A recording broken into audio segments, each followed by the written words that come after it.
Hello students, I am Sonika Rumba and today I am here to teach you what we do of class 3 and the subject is SST. So last class we did part 1 and today we will do part 2 and today it is the continuation of the last class. ठीक है? Content से under this we will learn occupation और ये हमने last class में ही कर लिया occupation है ना. ऑक्यूपेशन क्या है and different types of occupation and there importance है ना. और ये जो डिफरेंट टाइप्स ऑफ ऑक्यूपेशन है ये सिर्फ हमने हाफ ही किए, ठीक है, फुल्ली नहीं किया. तो आज हम जो हाफ था वो आज हम पूरा करेंगे और ये जो हमारा ये टॉपिक है व्हाट वी डू वो आज हम कंप्लीट कर लेंगे. So before starting this chapter, let's do a little bit of recap. ठीक है, तो थोड़ा सा रिवीजन करते हैं वो पिछले क्लास में हमने क्या किया था. So last class we did what is occupation है ना. ऑक्यूपेशन क्या है और हमें ऑक्यूपेशन क्यों चाहिए और जो हमारे पेरेंट्स है वो पेरेंट्स क्यों ऑक्यूपेशन करता है हम लोग के लिए, ठीक है. और ये जो डिफरेंट टाइप्स ऑक्यूपेशन क्या है ना. और ये सब हमने किए थे. और इस जो हम लोग को पैसे की बहुत ज़रूरत है अपना नीड्स फुलफिल करने के लिए. अगर आपको पढ़ना है, अगर आप बीमार हो गए, अगर आपको कहीं पर जाना है, आप लोग क्या चाहिए, पैसे चाहिए. खाने के लिए खाने के लिए और कपड़े के लिए भी आप लोग को पैसे ही चाहिए. और ये जो पैसा कमाने के लिए आप लोग को ऑक्यूपेशन यानी कि काम करना चाहिए. और ये जो हमारा फैमिली है ये हम लोग के लिए काम कर रहा है जिससे कि हम अच्छा पढ़ सके है ना, अच्छा खा सके और अच्छा कपड़े पहन सके सो दैट हम बाद में जाके एक अच्छा सिटीजन बन सके. इसलिए फैमिली है हमारा जो पेरेंट्स है वो हम लोग के लिए काम करते हैं और वो कमा के पैसे लेके आके हमारा जो नीड्स है वो फुलफिल करते हैं. और ये जो काम करते हैं इंसान अपना लाइफ लीड करने के लिए है ना, इसे कहते हैं हम occupation. So different types of occupation are there है ना जो पीपल चूज करते हैं अपना पैसे कमाने के लिए, अपना नीड्स फुलफिल करने के लिए. सिर्फ एक ही ऑक्यूपेशन नहीं होता है, there are different types of occupation. तो एक रहा doctors, teaching, farming, soldier, miners, scientist, carpenters, advocates, कितने प्रकार के थे है ना. और इसमें से हमने लास्ट क्लास किया फार्मिंग है ना. फार्मिंग इज़ वेरी इंपॉर्टेंट क्योंकि India is an agriculture country है ना. यहाँ पर जितना भी आबादी है वो ज़्यादा से ज़्यादा आबादी फार्मर्स है, वो खेती करते हैं. और सिर्फ एक ही क्रॉप्स नहीं उगवाते हैं, वो डिफरेंट टाइप्स ऑफ क्रॉप्स उगवाते हैं जैसे कि wheat, rice, sugar cane, jute and all है ना. तो ये जो इंडिया है, इंडिया वो सेकंड रैंक पर आता है. जब फार्म के बात किए जाए तो इंडिया सेकंड रैंक में आते हैं.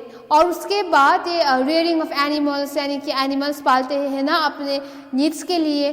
और ये जो एनिमल्स रेयर करते हैं वो वेरियस पर्पसेस के लिए करते हैं जैसे कि गोट्स यूज़ करते हैं उसके मिल्क एंड मीट के लिए. काउ यूज़ करते हैं मिल्क के लिए, cow and buffaloes and all. और बुलक कार्ट के लिए भी यूज़ करते हैं क्योंकि गाँव में बुलक कार्ट यूज़ किए जाते हैं है ना. इसे बुलक्स का और बुलक कार्ट के लिए भी और फार्म करने के लिए भी in order to plough a field, खेती करने के लिए भी एनिमल्स यूज़ किए जाते हैं क्योंकि इसका जो मैन्योर होता है वो बहुत यूज़फुल होता है. और उसके बाद हमने देखा ये जो रेयरिंग ऑफ एनिमल्स है वो जो दूध के लिए ही सिर्फ एनिमल्स रेयर करते हैं जो दूध देता है जैसे कि काउ, उस एनिमल को रेयर करते हैं, उससे हम कहते हैं डेयरी फार्मिंग है ना. और इंडिया जो है वो one of the most important और India is largest producer of milk in the world and dairy farming is one of the most important occupation in India.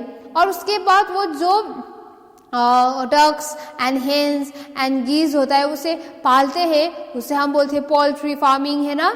वो हम अंडे के लिए और उसके मीट खाने के लिए हम उसे फार्म करते हैं और वो रहा पोल्ट्री फार्मिंग. और ये दो फार्मिंग के अलावा फिश भी रेयर करते हैं है ना. और ये जो फिश रेयर करते हैं, फिश का फार्मिंग करते हैं, उसे हम बोलते हैं पिसिकल्चर और फिश फार्मिंग। सो ये देखा हमने लास्ट क्लास में। तो आज हम देखेंगे माइनिंग। तो ये माइनिंग क्या है वो देखेंगे। अभी तो इंडिया में बहुत इंडस्ट्रीज उभर रहे हैं ना, लार्ज स्केल इंडस्ट्रीज है ना, और ये जो लार्ज स्केल इंडस्ट्री है उसके लिए तो रॉ मटेरियल्स बहुत इंपॉर्टेंट है। सो माइनिंग क्या है वो देखेंगे आज हम। Mining involves digging of various minerals from the earth. Mining क्या है? खुदवाते हैं हम अर्थ में। अर्थ में हम एक सर्टेन जो प्रॉपर लोकेशन है, अच्छा लोकेशन है, वहाँ पर जाके हम खुदवाते हैं और खुदवा के यहाँ से हम मिनरल्स निकालते हैं, डिफरेंट टाइप्स ऑफ मिनरल्स जो हमारे लिए बहुत इंपॉर्टेंट है, बहुत ज़रूरी है ना, वो हम खुदवा के निकालते हैं, उसे बोलते हैं mining. And such minerals are, ये जो मिनरल्स हम खुदवा के निकालते हैं माइनिंग करके, ये मिनरल्स है आप लोग का iron, coal, zinc, magnesium and petroleum. और ये जो मिनरल है आयरन हमें बहुत इंपॉर्टेंट है, हम लोग को घर बनाने के लिए हो या कोई भी काम करने के लिए हो, इंडस्ट्रीज में हो या मशीन बनाने के लिए हो, सब में आयरन यूज किया जाते हैं। कोल भी बहुत इंपॉर्टेंट है, जिंक भी, मैग्नीशियम एंड पेट्रोलियम भी बहुत इंपॉर्टेंट है हम लोगों के लिए। सो ये सब माइनिंग करके ही मिले जाते हैं minerals. The states which has the highest deposit of mineral in India, और ये इंडिया में कितने different types of states are there, और इतने and there are also many states in India, and apart from them Jharkhand ही है जहाँ पर बहुत ज़्यादा मिनरल्स पाए जाते हैं। सिर्फ झारखंड में, इंडिया में झारखंड में ही बहुत ज़्यादा मिनरल्स होते हैं। और ये जो माइनिंग है, और ये माइनिंग इम्पॉर्टेंट इकोनॉमिक एक्टिविटी है ना, इकोनॉमिक एक्टिविटी यानी कि जितना मिनरल्स हो सके वो निकाल के उसे जो रॉ मटेरियल्स होता है उसे प्रोसेस करके फिनिश प्रोडक्ट करके उसे सेल किए जाते हैं और उससे बहुत पैसा आता है। और ये जो ट्रेड होता है ये फॉरेन कंट्रीज में भी एक्सपोर्ट किए जाते हैं जो फिनिश प्रोडक्ट बनता है। सो और ये जब एक्सपोर्ट किए जाए तो पैसे आएगा है ना, सो देश के विकास हो गए, अगर वो इकोनॉमिकली वेल डेवलप होगा India. So mining in India is an important economic activity which contribute significantly to the growth of our country। हमारे देश के विकास के लिए भी ये जो माइनिंग होता है इंडिया में वो बहुत इंपॉर्टेंट रोल प्ले करता है। Our country exports of various type of minerals, यानी कि मैंने आपको बताया था ये जो माइनिंग होता है, माइनिंग से डिफरेंट मिनरल्स निकाले जाते हैं है ना, और ये जो माइनिंग होता है, जो मिनरल्स निकालता है वो एक्सपोर्ट किए जाते हैं बहुत ज़्यादा मात्रा में, बाहरी देश में, फॉरेन कंट्रीज में भी एक्सपोर्ट किए जाते हैं। ठीक है, जैसे आप लोग यहाँ पर देख सकते हैं माइनिंग कर रहे हैं, यहाँ पर माइनिंग एरिया है, खुदवा रहे हैं यहाँ पर है ना, तो ये रहा माइनिंग साइट।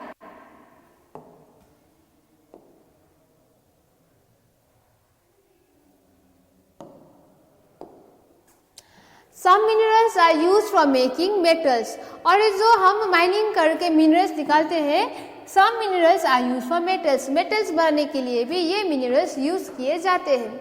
ठीक है, मेटल्स बनाने के यूज किए जाते हैं and metals use for various purpose, और मेटल्स हमारे लिए बहुत जरूरत है ना, वेरियस पर्पज के लिए मेटल्स यूज किए जाते हैं, जैसे कि ऑटोमोबाइल इंडस्ट्रीज हो या मशीन्स या फिर यूटेंसिल्स इंडस्ट्री हो, सब में मेटल्स यूज किए जाते हैं क्योंकि metals is very important in automobiles, machines and utensils industry. So, and after the metal, petroleum is an important mineral. Petroleum भी बहुत इंपॉर्टेंट मिनरल्स है ना, और ये प्रोसेस करके ही मिले जाते हैं, यानी कि जब माइनिंग करते हैं एज अ क्रूड ऑयल मिलता है, उसके बाद उसे फैक्ट्री में ले जाके उसे प्रोसेस करने के बाद ही पेट्रोलियम बनता है। And petroleum is a important mineral. Its by product are petrol, diesel, CNG यानी कि compressed natural gas and wax. ये जो बाई प्रोडक्ट्स यानी कि पेट्रोलियम जब प्योर किए जाते हैं ना, उसका बाई प्रोडक्ट्स निकलता है। ठीक है, और ये जो बाई प्रोडक्ट्स होता है ये जो पेट्रोलियम का, वो पेट्रोल बनाने के लिए भी यूज किए जाते हैं, डीजल बनाने के लिए भी यूज किए जाते हैं, एंड कंप्रेस्ड नेचुरल गैस जो है उसे बनाने, एंड वैक्स यानी कि हम जो मोमबत्ती यूज करते हैं वो सब बनाने के लिए यूज किए जाते हैं petroleum and petrol and diesels are also use, है ना। और इसके अलावा पेट्रोल एंड डीजल, ये जो पेट्रोल एंड डीजल है वो ऑटोमोबाइल्स रन करने के लिए भी यूज किए जाते हैं। So this are the benefits of the mining. So mining हमारे देश के विकास के लिए बहुत इंपॉर्टेंट रोल प्ले करता है। So after mining, now let's move to the finished products. Finished products, raw materials is transformed into finished product by processing in a factory. ये finished product क्या है? ये जो finished product है industry या factory में रॉ मटेरियल्स लेके आते हैं ना, और रॉ मटेरियल्स लेके ये जो हमारे यूजफुल प्रोडक्ट बनाते हैं, हमारे यूजफुल यानी कि कॉटन इंडस्ट्री में कॉटन बॉल्स लेके आते हैं और उसे प्रोसेस करके हमारे लिए कॉटन के कपड़े बनाते हैं, है ना। ये जो प्रोसेस करके जो ये रॉ मटेरियल्स हुआ कॉटन बॉल्स, और उसे प्रोसेस करके हमारे लिए जो यूजफुल प्रोडक्ट यानी कॉटन क्लॉथ बन गया, तो वो हुआ finish product. So raw materials is transform into finish product by processing in a factory. और ये कहाँ पर हुआ? कॉटन बॉल्स कॉटन क्लॉथ में ट्रांसफॉर्म हमारे लिए फिनिश प्रोडक्ट फैक्ट्री में हुआ। सो जो भी रॉ मटेरियल्स है वो फैक्ट्री में आके उसे प्रोसेस करके उसके बाद ही फिनिश प्रोडक्ट बनाए जाते हैं। और ये जो क्रॉप्स जो फार्म करते हैं ना, उसे भी प्रोसेस करके हमारे लिए जो अच्छा चावल फैक्ट्री में ही प्रोसेस करके ही बनाते हैं। On polished rice and all वो सब फैक्ट्री में किए जाते हैं। And from farms they are taken to the various factories, है ना। और जो फार्म में जो खेती होते हैं, है ना, जो भी कल्टीवेट करते हैं वो फैक्ट्रीज में लेके जाते हैं और उसी के हिसाब से प्रोसेस करते हैं। हमारे जो नीड से उसी के हिसाब से प्रोसेस करते हैं और हमारे एज अ फिनिश प्रोडक्ट बन जाता है। जैसे कि शुगर केन यानी गन्ना है ना, sugar cane is use to produce sugar, है ना। शुगर केन क्या चीज बनाने के यूज किए जाते हैं? शुगर तो सब लोग खाते हैं ना। आप लोग को शुगर पसंद है, जैसे कि आप लोग चाय पीते हो उस वक्त आप लोग शुगर यूज करते हो, है ना। और जब आप लोग मिठाई खाते हो, रसगुल्ला, संदेश, अब जो भी खाते हो, और अगर आप लोग और डेयरी मिल्क जो भी खाते हो ना, आप लोग सब में आप लोग को शुगर ही मिलेगा, है ना। Sugar is very sweet and और आप लोग मिठाई खाते हो, है ना, बहुत पसंद करते हो आप लोग। अगर आप लोग खीर बनाना है तो भी आप लोग शुगर यूज करोगे। तो ये शुगर कहाँ से बनता है? शुगर केन से बनता है। और ये शुगर केन से डायरेक्टली शुगर नहीं निकलता है। ये जो शुगर केन का फैक्ट्री होता है वो शुगर केन के जो फसल होता है उसके पास ही होता है, और शुगर केन को काट के इंडस्ट्री में लेके उसके मशीन की मदद से उसे निचोड़ के शुगर केन बनाया जाता है। शुगर केन से शुगर बनाए जाते हैं। तो शुगर केन हुआ रॉ मटेरियल्स एंड शुगर हुआ हमारे लिए फिनिश्ड प्रोडक्ट। और फिनिश प्रोडक्ट क्या हुआ? मार्केट में ले जाके सेल करते हैं और हम उसे खरीदते हैं, ठीक है। So sugar cane is the raw materials of sugar and sugar is the finished product. और दूसरा हम देखा जाए तो जूट, ये जो जूट होता है, जूट हम वैसे यूज नहीं करते हैं। इसका जो बैग्स भी बनता है ना, रोप्स बनता है, गारमेंट्स बनता है और मैट्रेस भी बनता है जूट का, है ना। और ये जूट होता है, जूट हुआ रॉ मटेरियल्स, और इसे प्रोसेस करके इंडस्ट्री में इसे ट्रांसफॉर्म जब किए जाते हैं garments and bags and ropes में एंड मैट्रेस में, तो ये हुआ फिनिश प्रोडक्ट। सो हम इसे खरीद के हम यूज करते हैं। सो रॉ मटेरियल्स हुआ जूट एंड जो गारमेंट्स हुआ और ये जो रोप्स हुआ, ये सब हुआ फिनिश प्रोडक्ट। सो फिनिश प्रोडक्ट कौन बनाते हैं हमारे लिए? इंडस्ट्री बनाते हैं, उसे प्रोसेस करके with the help of the man power and machine. यानी कि सब काम मशीन ही नहीं कर सकते हैं, मैन भी यानी कि लेबर जो होते हैं वो भी काम करते हैं, है ना। और सब काम मैन पावर ही नहीं कर सकते हैं। Half of the work are done by the machines, यानी कि अगर बहुत बड़ा रॉ मटेरियल्स हो तो मशीन भी करता है, ठीक है। So side by side this machines and the man power walk side by side. और उसके बाद जब कॉटन बॉल्स, हमने अभी ये कहा आप लोग को, कॉटन बॉल्स हुआ रॉ मटेरियल्स, और वो कॉटन बॉल्स हुआ रॉ मटेरियल, और वो इंडस्ट्री में आके वो कॉटन क्लॉथ बनता है, वो प्रोसेस होता है। और जो कॉटन क्लॉथ्स है वो तो फिनिश प्रोडक्ट है, और उसके बाद हम यूज करते हैं, है ना। सो कॉटन बॉल्स हुआ raw materials and cotton clothes हुआ फिनिश प्रोडक्ट्स फॉर अस।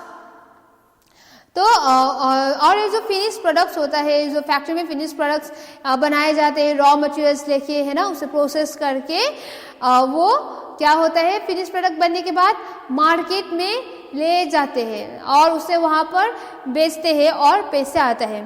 और ये जो रॉ मटेरियल्स फिनिश प्रोडक्ट्स में कन्वर्ट होते गए, है ना, और ये जो मार्केट होता है वो नेशनल मार्केट भी होता है और इंटरनेशनल मार्केट भी होता है।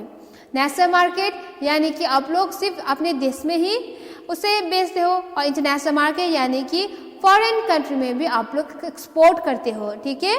जब सामान बनाया जाता है, उसे फिनिश प्रोडक्ट बनाए जाते हैं, उसे बाहर यानी कि फॉरेन कंट्री में भी सेंड करना। और जितना अच्छा मटेरियल हो तो अच्छा, जितना अच्छा कॉटन का क्लॉथ्स हो या सिल्क का, उतना डिमांड होता है ना बाहर, है ना।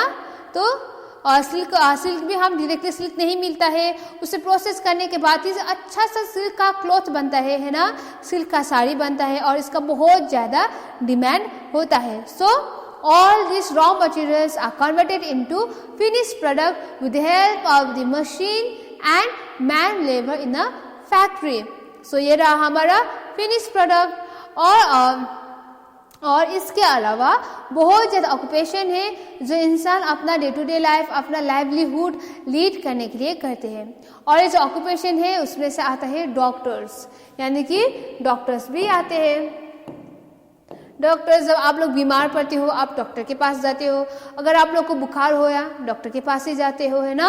अगर आप लोग को जुकाम हुआ या खांसी हुआ तो आप लोग कहाँ पर जाओगे, डॉक्टर के पास जाओगे, है ना।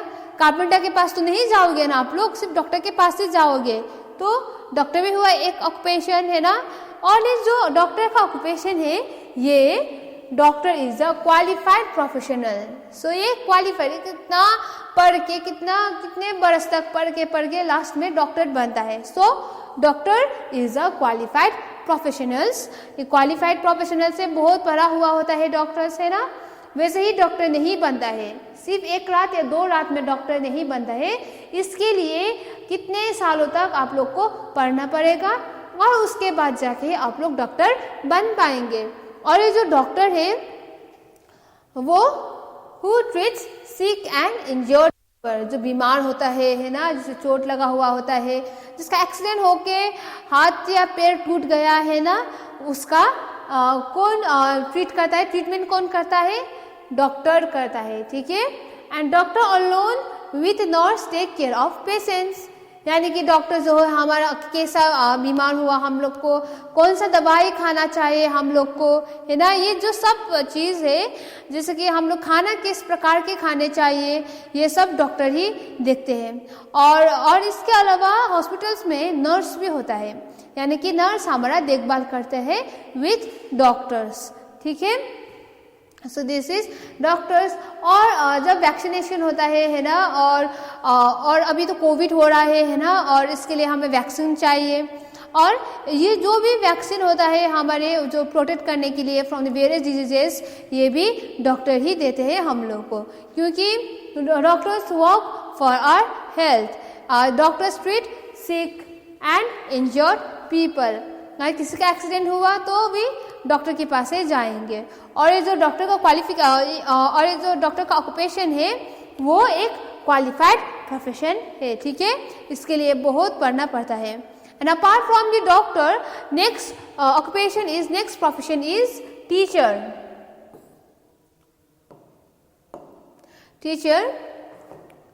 And here there is a spelling mistakes, and the spelling of the teacher is only T-E-A-C-H-E-R, teacher. तो हम यहाँ पर देखेंगे टीचर का occupation, okay. A teacher is a person who educates us. ये जो टीचर है वो हमें पढ़ाते हैं, है ना. Helps in developing good habits, manners and imparts moral values to us. ये जो टीचर्स होता है वो हमारे डेवलपमेंट के लिए हमें सिखाता है और हमारे जो हमें पढ़ाता है. और वो जो मैनर्स हमें हमारा कैसे मैनर्स होना चाहिए, बड़ों के साथ हम कैसे बात करते हैं और छोटे के साथ हम बात कैसे करेंगे, ये सब हमें टीचर ही बताते हैं. और इसके अलावा मोरल वैल्यूज़, यानी कि हमें जो रास्ते में जो डॉग्स होते हैं, है ना, जो स्ट्रीट डॉग्स होते हैं, स्ट्रीट एनिमल्स होते हैं, उसे हमें हेल्प करना चाहिए, उसे फूड देना चाहिए. जैसे कि देखते हैं आप लोग को पत्थर मारना चाहिए, ये सब आप लोग को टीचर्स नहीं सिखाते हैं. जो पुअर नीडी वंस होता है उन सब लोग को हेल्प करना चाहिए. अगर किसी को भूख लगी है तो आपके पास कुछ खाना है तो आप लोग को शेयर करके खाना चाहिए, है ना. ये सब मोरल वैल्यूज होता है और ये जो मोरल वैल्यूज होता है ये टीचर ही पढ़ाते हैं सब लोग को. और जो मैनर्स होता है ना, एंड ये जो हमारे गुड हैबिट्स, जो हैबिट्स होता है, जैसे कि आप लोग को सुबह जल्दी से उठना चाहिए, अच्छी तरह से पढ़ना चाहिए. अगर आप लोग को अच्छी तरह से पढ़ोगे तो बाद में जाके आप लोग अच्छा इंसान बनोगे, है ना. अगर अच्छा इंसान बनोगे तो देश के विकास होगा और सेल्फ डेवलपमेंट भी होगा. ये सब कौन सिखाता है आप लोग को? टीचर सिखाता है. और वो डिफरेंट नए नए टॉपिक होता है ना. वो पढ़ाई के मामले में जितना भी डिफ़िकल्ट टॉपिक्स होता है, अगर आपको कुछ समझ में नहीं आ रहा है तो आप लोग किससे पूछ सकते हो? टीचर से. टीचर से आप लोग कभी भी मना नहीं करेगा, आप लोग को हमेशा हेल्प करेगा टीचर्स. सो टीचर्स, और ये जो टीचिंग प्रोफेशन है ये भी वन ऑफ द ऑक्यूपेशन में आता है. So after the teachers, beside this other useful occupations are also there and various other services. Other useful occupations are also there and other various services. और जो services है, जैसे कि example हम देख सकते हैं यहाँ पर. Apart from this other example of services, है ना, डिफरेंट ऑक्यूपेशन होता है और इसका डिफरेंट सर्विसेज भी होता है.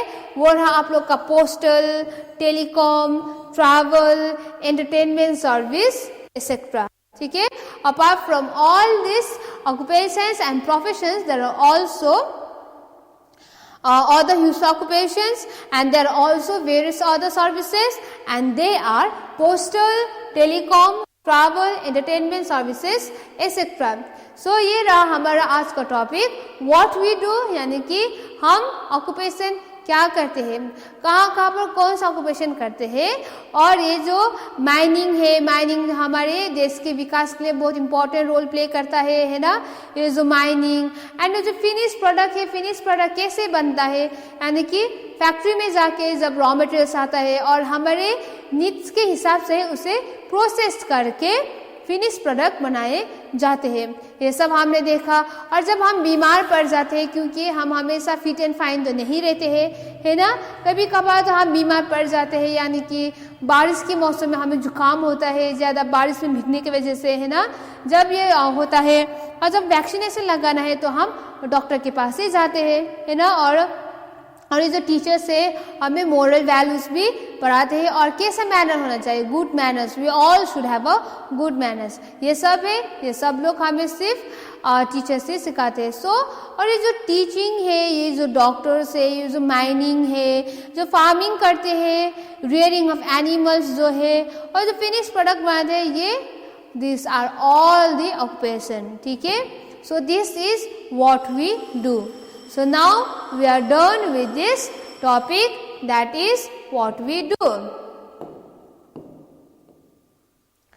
So thank you students.